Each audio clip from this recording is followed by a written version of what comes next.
Nais ko lang po ituloy yung ating pinag-uusapan patungkol sa pagpaparatang natin o pag-akusa natin sa Diyos.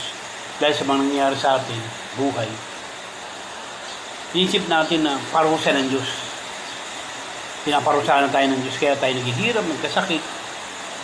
Hindi po ganoon ng Diyos. Mayroon po siyang takdang panahon para sa lahat ng bagay. Pagpaparusa ng Diyos, mayroong panahon.